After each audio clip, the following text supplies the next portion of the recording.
Bun găsit, sunt Adriana Nedelea. Ieri am avut cel mai negru bilanț de la izbucnirea crizei COVID-19 în România. Aproape 3.000 de cazuri noi, 82 decese în ultimele 24 de ore, peste 600 pacienți în stare gravă la terapie intensivă.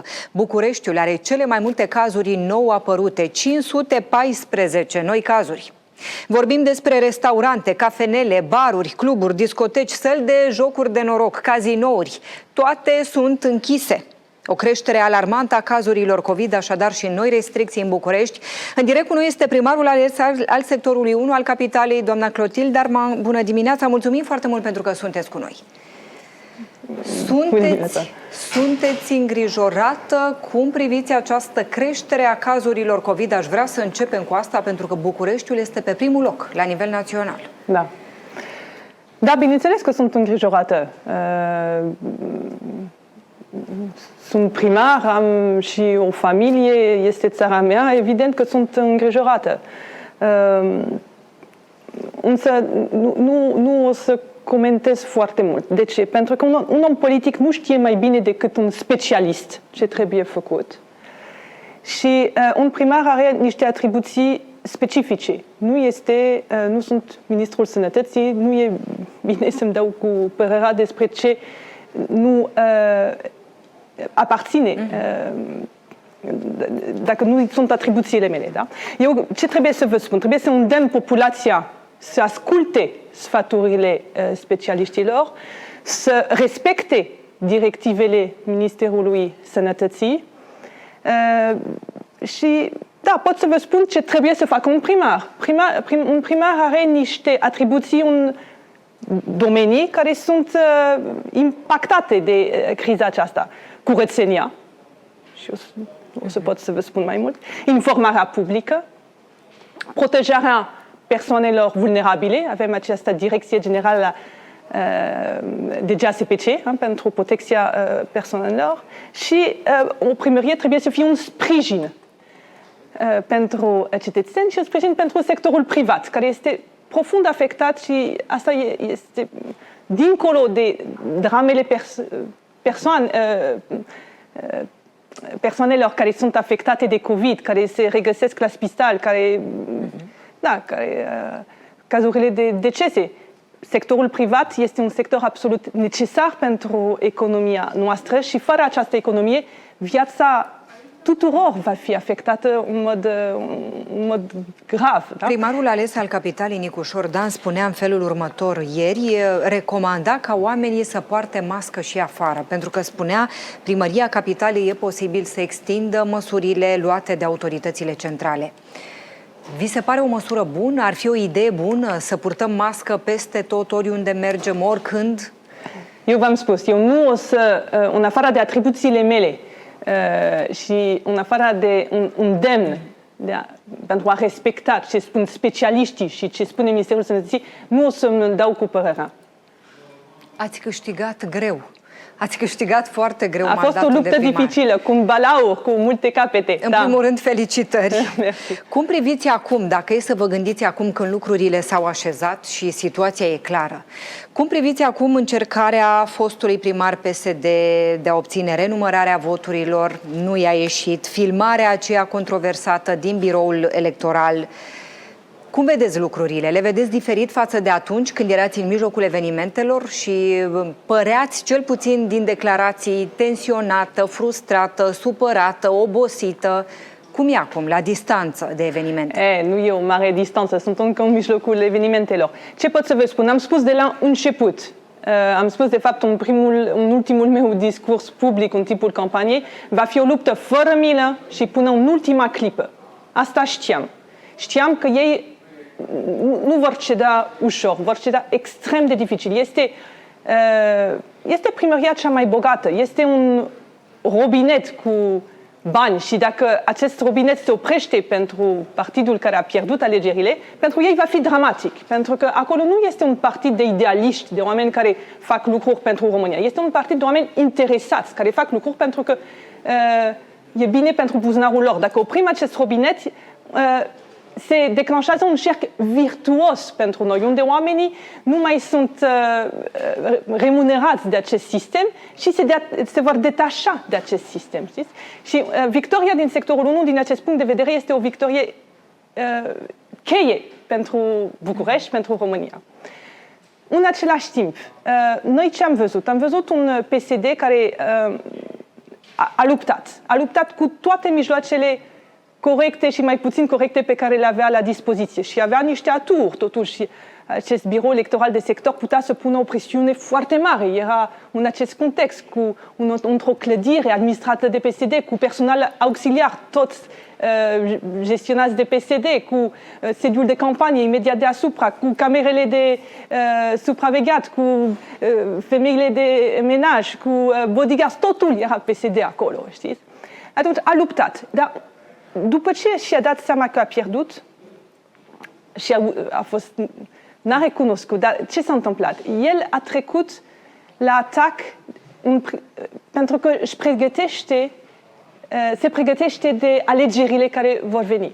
Pentru ei e foarte important să spună că de fapt n-au pierdut, că sunt victime și au pregătit o poveste pentru a reintra în luptă. Pentru a câștiga ceva. Pentru a câștiga ceva. Alegerile parlamentare sunt în câteva săptămâni și pentru ei era absolut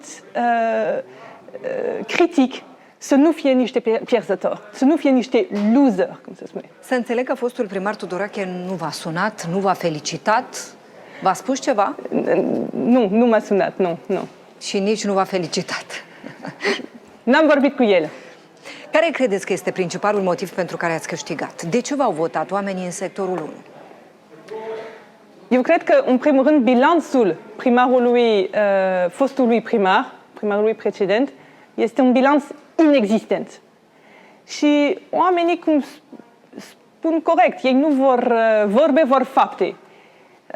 În ce mă privește, au faptele din cariera mea în privat, da? Care am construit, am contribuit la economia din România, am făcut multe exporturi, am format niște persoane, da? Am gestionat echipe mari, ok. Dar este o carieră în privat. Cu fostul primar care era contracandidatul meu, au văzut despre ce e vorba, au avut 4 ani să se convingă. Și eu cred că asta a contat mai mult. Ce au putut să vadă sau să nu vadă. Știți? Oamenii și-au dat seama în 30 de ani că sectorul privat a fost cel care a permis această dezvoltare a României și că sectorul public sau cei care au cei care au activat în sectorul public nu au avut acest rol motor. Ei au tras România înapoi. Și cred că a venit momentul să tragem linia și să spunem că oamenii competenți care au reușit să construiască ceva, care au reușit să reconstruiască economia din economia românească, trebuie acești oameni acum să fie puși la contribuție în sectorul public care a rămas complet în întârziere față de restul capitalelor din Europa. Credeți că în Franța s-ar fi putut întâmpla ce vi s-a întâmplat acum la alegerile de la sectorul 1 sau s-ar putea întâmpla la alegeri în Franța ce ați pățit dumneavoastră? Tentative de fraudă, cum am văzut, și este o anchetă în curs, așa că nu o să comentez mai mult, dar acest om care a ieșit din biroul electoral de sector cu aceste procese verbale, tabletele care n-au funcționat bine când s-au închis toate procesele verbale. Procesele verbale s-au închis bine, da? Toți delegații erau acolo. Tentativa a fost după ce s-a numerat corect și toți delegații partidelor erau acolo ca să spună cât a ieșit votul. Dar această tentativă de fraudă nu cred că s-ar putea. Dar campania asta a fost foarte mult despre calomnii. S-au spus foarte multe calomnii. Da? Fake news-uri. Și știți, există acest proverb care de fapt s-a dovedit complet fals.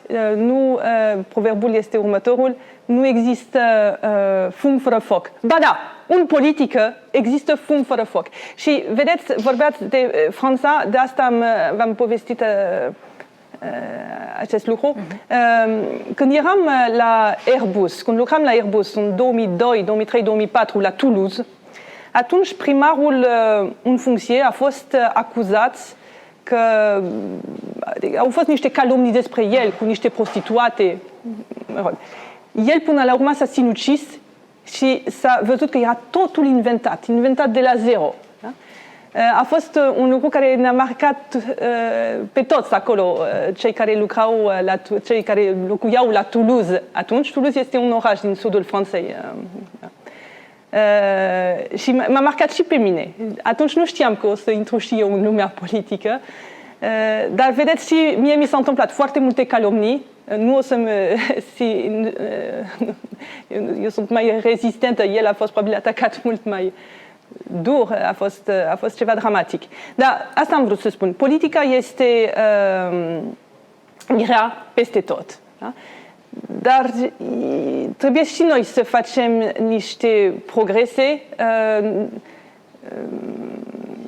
Eu nu cred că e faptul că se povestește despre România și că sunt acuze de tentative de fraudă nu ne face bine și trebuie acest lucru să se schimbe, ca imaginea noastră să fie mult mai adică credeți că în Franța nu s-ar întâmpla asta? Frauda votului nu cred că s-ar întâmpla. În cât timp veți ajunge oficial la primărie? În vreo 2 săptămâni, cam așa? Da, trebuie să-mi depun jurământul în aproximativ 2 săptămâni. Nu săptămâna aceasta, sper săptămâna viitoare sau cel târziu săptămâna cealaltă. Așa că durează un pic. Deja pe stradă, când mă plimb pe stradă, oamenii vin supărați la mine, nu am apă caldă. Și eu spun, dar nici n-am intrat în funcție. Da, oamenii au impresia că gata, s-a făcut, au votat și sunt în funcție. Nu. Va lua încă 2-3 săptămâni să intru în funcție. Sunt încă... Aveți o agendă. Care e primul lucru pe care îl veți face în momentul în care veți ajunge acolo, la primărie? La ce vă gândiți să faceți? Primul lucru. Oricât de minor ar părea. Care e primul?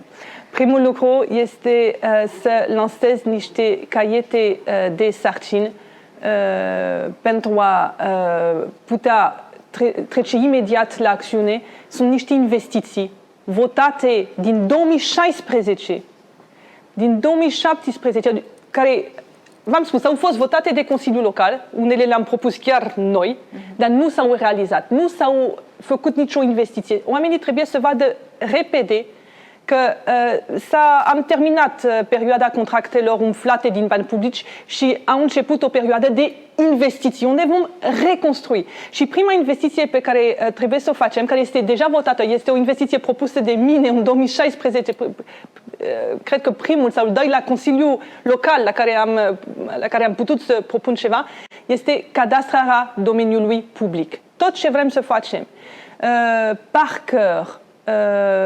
parcări subterane, parcări de suprafață, parcurs, tot ce vrem să facem, nu putem să facem dacă nu știm care este domeniul public, dacă ne aparține sau nu. Și nu vrem să ne trezim cum ne trezim de ani de zile cu clădiri care sunt private, care s-au ridicat pe niște spații care erau spații publice și au devenit spații private. Atunci, e un exemplu. A doua zi deja îl pregătim, o să lansăm caietul de sarcini pentru cadastrarea domeniului public. Asta este un lucru de bază care nu vă va afecta imediat, dar trebuie făcut. Pregătim încă niște caiete de sarcini pentru 3 școli și 3 parcări pe care vrem să le lansăm imediat. Avantajul nostru este că aceste investiții sunt deja votate. Da? Avem 1 miliard și 300 de milioane de lei de investiții deja votate în Consiliul Local, dar care nu sunt realizate. Și atunci vrem să mergem foarte repede. Investiții. În același timp, pentru că suntem într-o criză sanitară foarte importantă, o să verificăm dacă tot ce se întreprinde pe partea de curățenie, dezinfecție, în străzi, în școli, în clădirile publice, în cele 4 spitale pe care le avem în subordine, dacă această acțiune de curățenie, dezinfecție, care sper că acum se desfășoară. Vom verifica la sânge dacă e făcut în mod corect, cu instrumentele care trebuie, în mod profesionist. O să ne asigurăm că din punctul de vedere social, pentru că v-am spus că și aici avem niște atribuții, persoanele vulnerabile sunt bine informate, știm care sunt și nevoile lor sunt luate în cont. Și al doilea lucru după al treilea după aceste investiții, primele investiții, după ce verificăm că măsurile de siguranță sunt luate, al treilea lucru este acest audit de care am vorbit mereu. Noi vrem să ne asigurăm, în primul rând vrem să înțelegem de ce primăria cea mai bogată, care a avut un buget de 2 miliarde de lei, buget votat pe 20 februarie 2020, și un primar care a avut mai mult de 1 miliard de euro la dispoziție în 4 ani, de ce am ajuns în situația în care acum 2 săptămâni, în ultimul Consiliu Local, s-a votat un împrumut de 200 de milioane de lei, adică 1000 de lei pe cap de locuitor. Dacă dumneavoastră sunteți în sectorul 1, acum 2 săptămâni s-a votat ca în numele dumneavoastră, primarul a luat un împrumut de 1000 de lei. Dacă sunteți 4 persoane în familia dumneavoastră, 4000 de lei. Știți? Noi vrem să înțelegem exact unde s-au scurs banii, unde putem să recuperăm niște bani, cine a semnat, pentru că vrem să putem să ne bazăm pe niște funcționari publici integri și niște funcționari publici competenți în viitor. Trebuie să știm cine sunt. Spuneați că în 4 ani de zile, numărul angajaților din primărie s-a dublat. Cât la sută dintre cei care sunt acum în primărie și-ar putea pierde locul de muncă? Nu o să gândesc în termenii respectivi, pentru că avem foarte mult de lucru și dacă avem competență o să facem toate aceste lucruri cu oamenii din primărie. Da? Noi o să gândim altfel. Noi o să spunem stop unei administrații cu pile. Vrem o administrație deschisă către cetățeni. Cetățenul trebuie să fie centrul preocupărilor noastre, nu oamenii care sunt în primărie. Da? Oamenii care sunt în primărie sunt aici pentru a realiza niște lucruri pentru cetățeni. Și atunci se schimbă paradigma. Nu suntem aici pentru a proteja niște oameni, suntem aici pentru a construi lucruri. Dar toți cei care vor înțelege asta, care vor fi integri, care vor spune ok, regulile jocului s-au schimbat și acum am înțeles că nu sunt aici doar pentru mine sau pentru un partid, sunt aici pentru cetățeni. Toți cei care vor fi gata să schimbe această atitudine, vom putea să lucrăm cu ei.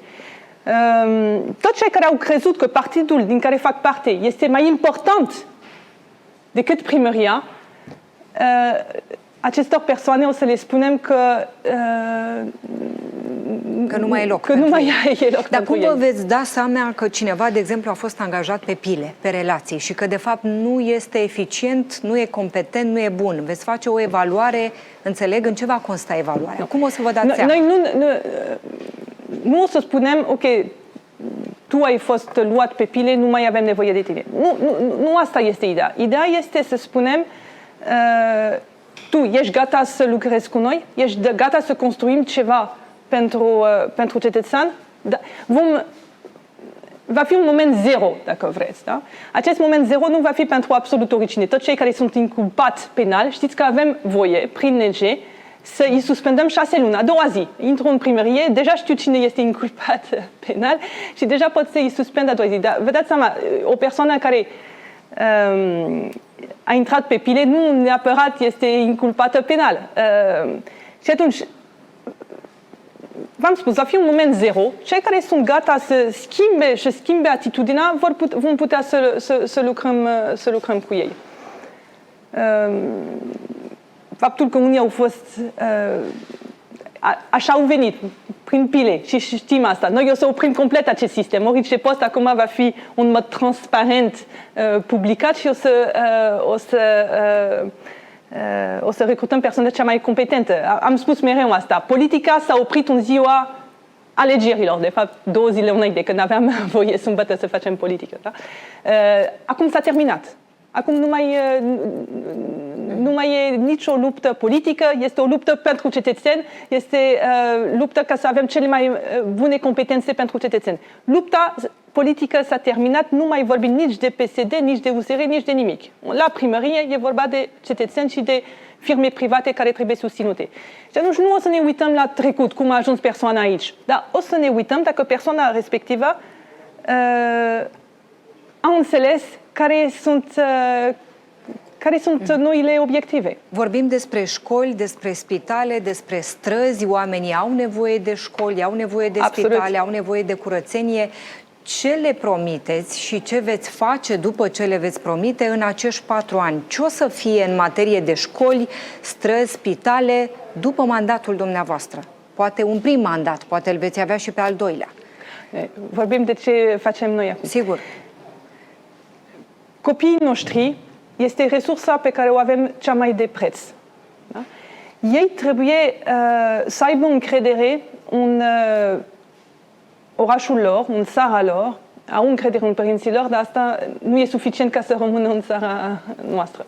Și școala și experiența lor la școală este determinantă pentru alegerea pe care o fac ei mai departe. Să studieze în străinătate, să studieze în România, să muncească în străinătate, să muncească în România.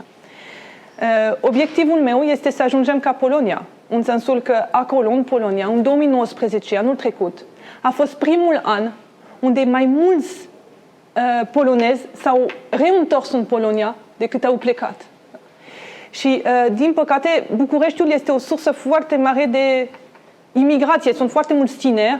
Eu văd asta și prin tinerii care erau în clasele copiilor mei. Au luat bacalaureatul și doar 2 au rămas. Toți ceilalți s-au plecat. Asta este dramatic. Ei trebuie să aibă o experiență la școală care le face să știe că sunt într-o țară modernă, o țară cu un viitor, o țară în care s-a investit în ei și aici este locul lor. Veți construi școli? Și atunci vom extinde școli, pentru că sectorul nu este un sector unde educația este un business, să spun sau, nu un business, este o activitate majoră. Sunt foarte mulți copii din jurul Bucureștiului care vin la școală în sectorul 1, sunt școli foarte bune. Vom extinde școli și vom oferi o infrastructură de mare calitate. Vedeți, și asta este un lucru interesant. Noi, ca adulți, avem impresia că doar actul didactic contează, știți, profesorii și așa. Pentru tinerii noștri nu e așa. Vor o infrastructură de mare calitate. Ei se uită la filmele americane unde văd campus, sport, așa, și așa își doresc. Da? Și atunci va trebui să investim masiv în infrastructură. Asta este partea mea ca primar, infrastructură. Ministerul Educației trebuie și ei să aibă o contribuție, să fie o educație de calitate. Dar eu ce pot să fac este să fac niște școli foarte frumoase. Pentru că, repet, avem un buget uriaș care a dispărut, dar se va întoarce. Da? Avem un buget pe cap de locuitor în sectorul 1, exact cum are Madrid sau Londra. Trebuie să avem școli de aceeași calitate, cum au madrilenii și cum au londonezii. Da? Și atunci asta va fi obiectivul. La ora actuală suntem departe de acest obiectiv dacă vorbim de școli. 90% din școlile din sectorul 1 nu au aviz ISU. Adică copiii noștri nu sunt în siguranță în aceste școli.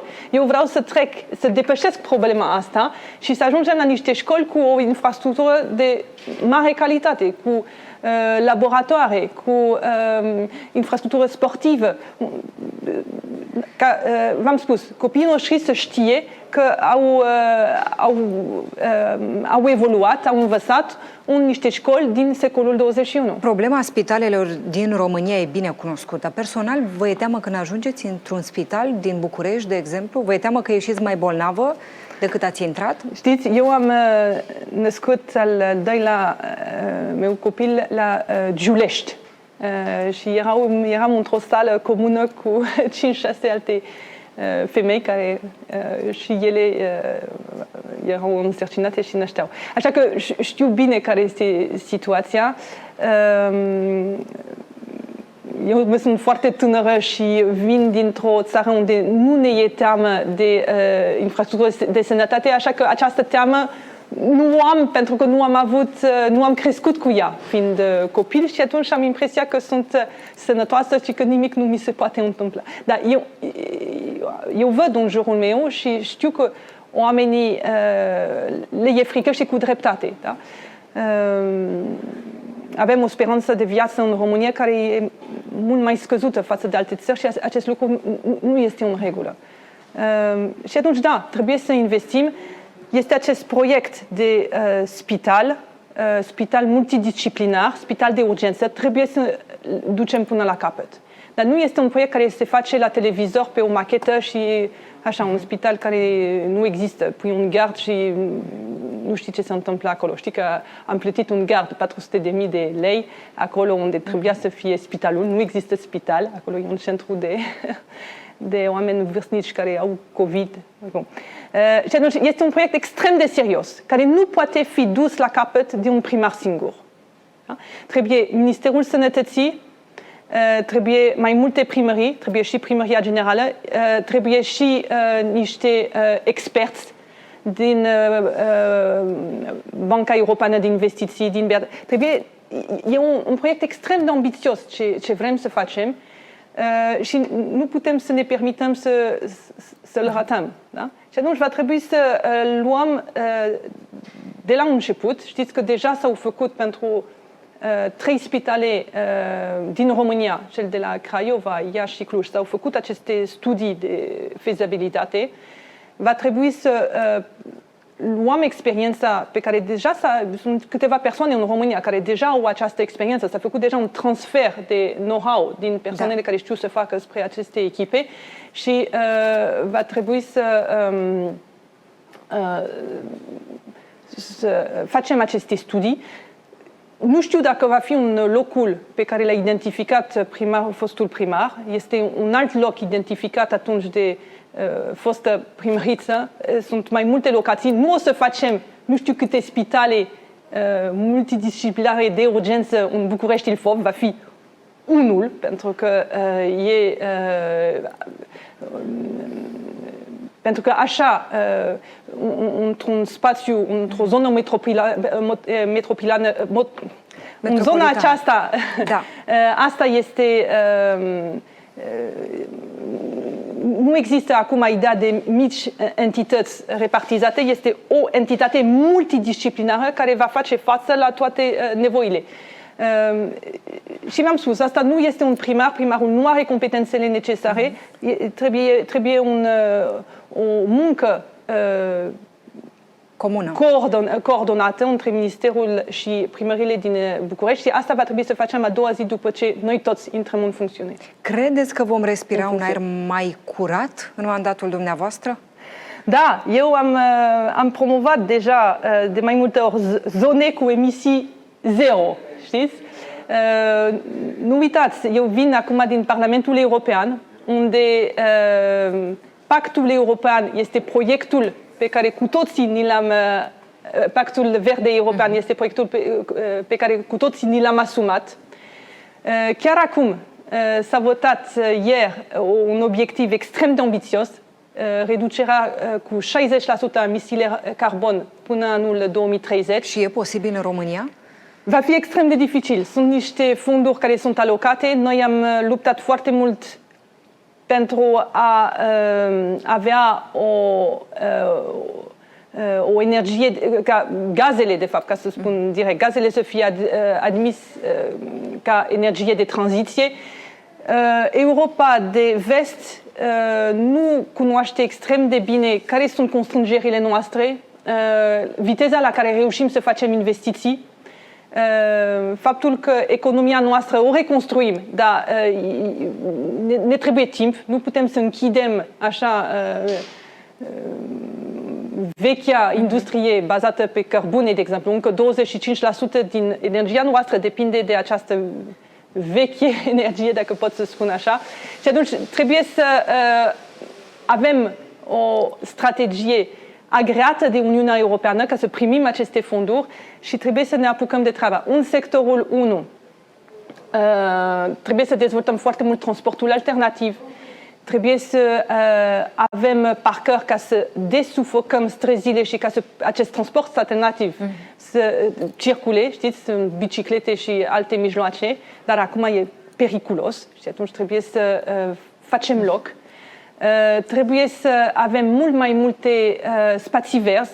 Noi vrem să amenajăm promenada verde de 44 de kilometri. Eu m-am angajat că voi planta 50.000 de copaci. Trebuie să terminăm acest program de reabilitare termică, care a fost început de Chiliman. Timp de 4 ani a cam stagnat. Din 1000 și ceva de blocuri, 830 sunt terminate, avem încă 100 și ceva care trebuie să le finalizăm cât mai repede. Trebuie să lucrăm foarte mult cu Primăria Generală la sistemul RADET, să-l izolăm. Sunt pierderi energetice mari aici, nu este acceptabil. Aici vorbesc din perspectiva Pactului Verde.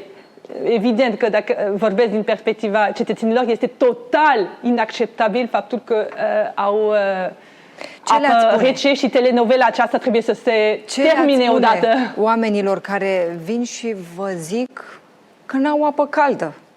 Le spun că aici vedem rezultatul anilor fără investiții și trebuie urgent ca RADET să aibă un management stil privat,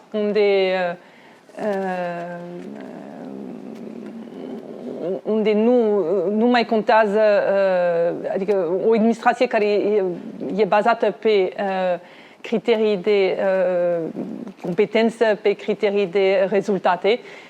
Și da, trebuie să investim mai safe. Sunt niște bani. La începutul anului 2021 o să avem nu numai bani granturi, da? Mai ales pentru acest sistem de încălzire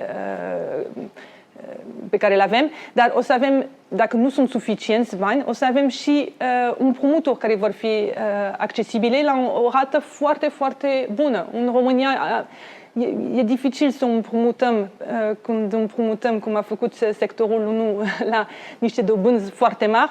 Uniunea Europeană ne pune la dispoziție nu numai granturi și va trebui să accesăm absolut tot, dar eu sper că o să avem o rată de absorpție atât de mare încât vor fi necesare și să accesăm aceste împrumuturi la o dobândă extrem de competitive, pentru beneficiem de faptul că Germania și alte țări au dobânzi negative și atunci la noi ajung niște împrumuturi cu o dobândă absolut...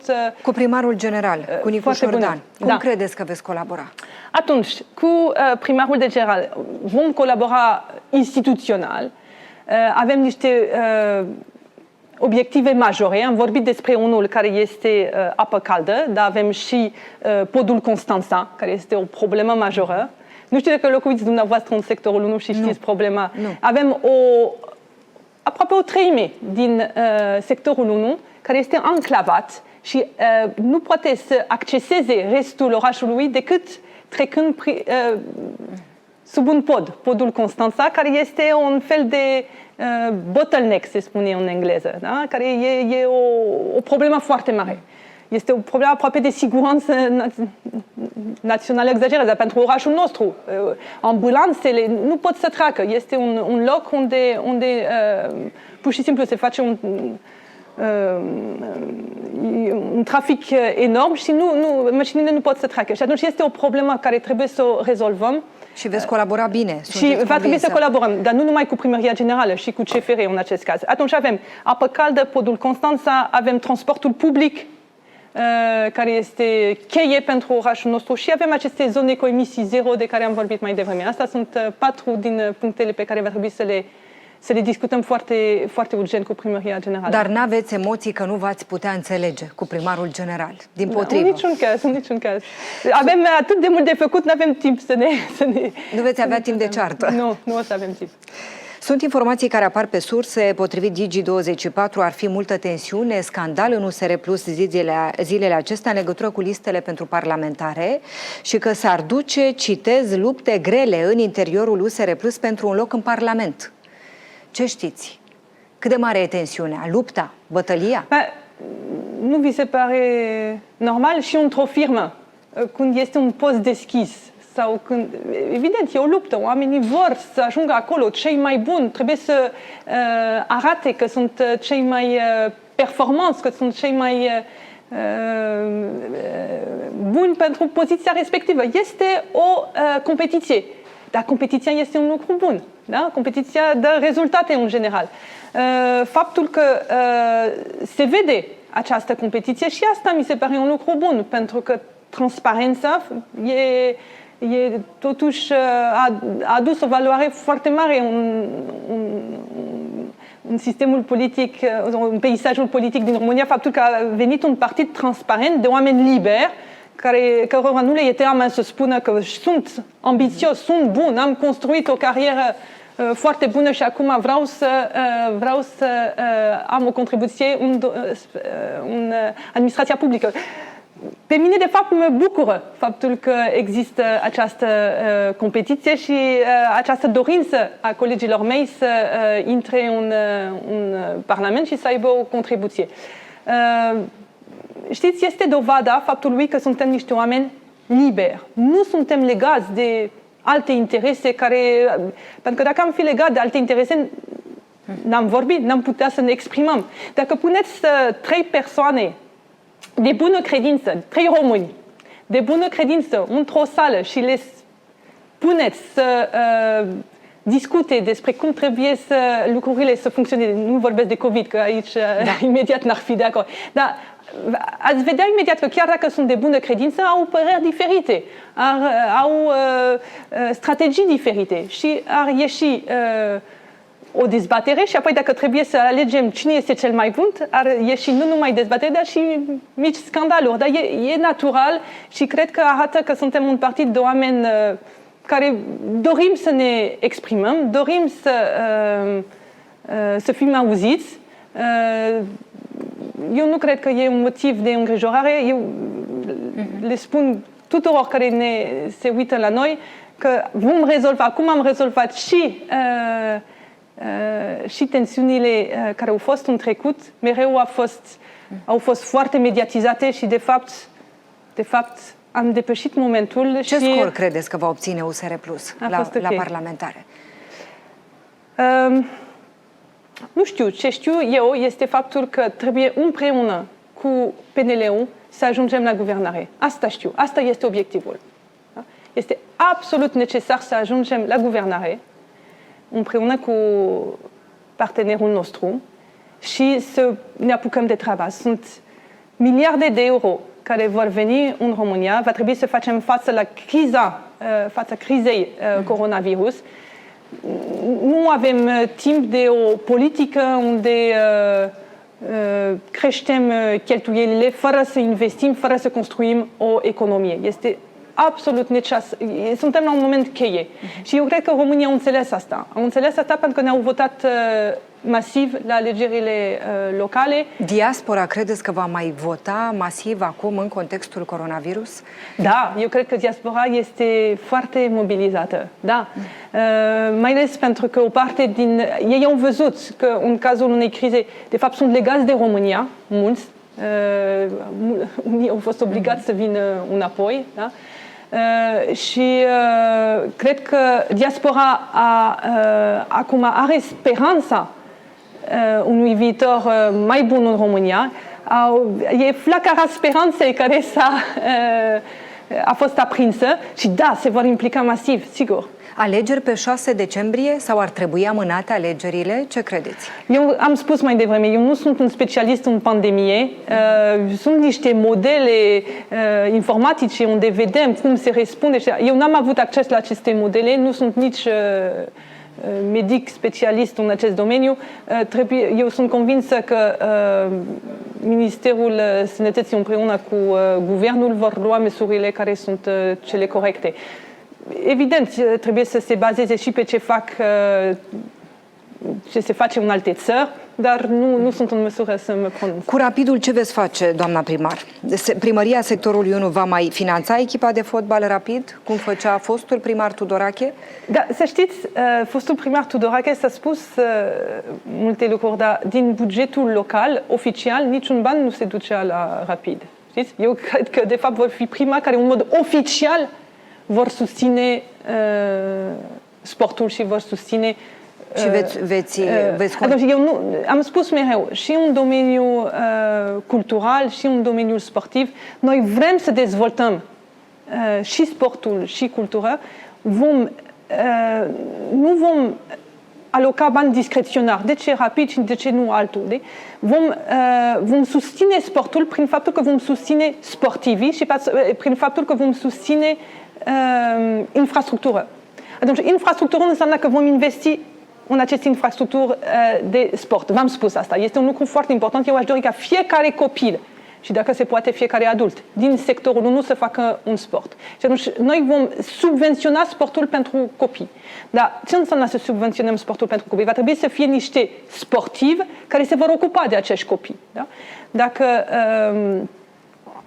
clubul Rapid sau dacă o entitate, vorbesc de cultură, că e același subiect, chiar dacă sunt două domenii diferite. Dacă ei vor susține niște cursuri, ei vor ajuta pe copii, vor crea niște viitori rapidiști, da? Că este și interesul lor. Atunci noi vom plăti pentru asta și acești bani vor ajunge în clubul Rapid. Eu cred că mereu trebuie să ne gândim la comunitate.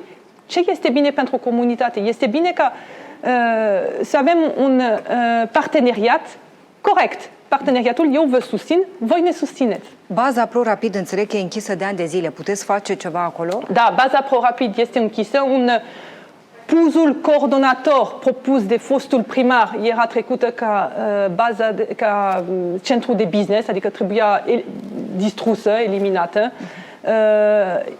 Eu cred că nu avem destule baze de sport în sectorul 1. Părinții știu și adulții care fac un sport trebuie să se ducă foarte departe ca să-și ducă copiii la sport. Înseamnă asta că doar oamenii mai bogați pot să facă asta, copiii care nu pot să se ducă la capătul orașului, nu pot să facă sport, nu este corect. Va trebui să dezvoltăm cu bani publici, baze sportive. Știți că pe promenada aia verde erau pe vremuri 14 baze sportive, 14! Nu a rămas aproape nimic. Va trebui să recreăm această infrastructură de sport și este un obiectiv extrem de important pentru mine. Da. O ultimă întrebare, doamna Arman. Ce vă displace profund când vine vorba despre orașul București și de ce anume sunteți îndrăgostită în București? Ce iubiți în București? Ce vă displace și ce iubiți în București? Atunci eu o să vorbesc acum ca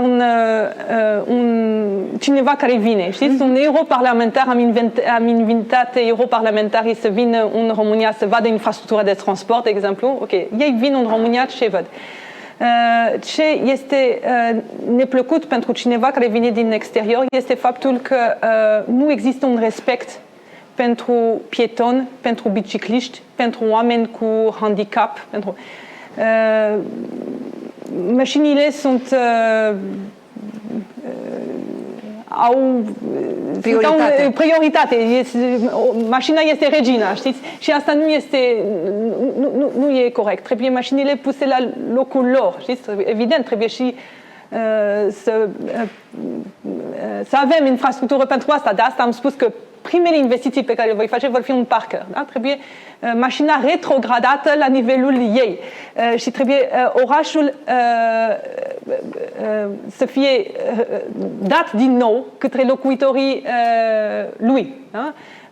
Ar trebui să fie foarte plăcut să ne plimbăm pe stradă, să avem acolo copaci, trotuare în care nu trebuie să jonglăm între mașini. Atunci asta este primul lucru pe care îi se reproșează. Atunci trebuie de ce anume sunteți îndrăgostită în București? Pentru că Bucureștiul este un oraș viu,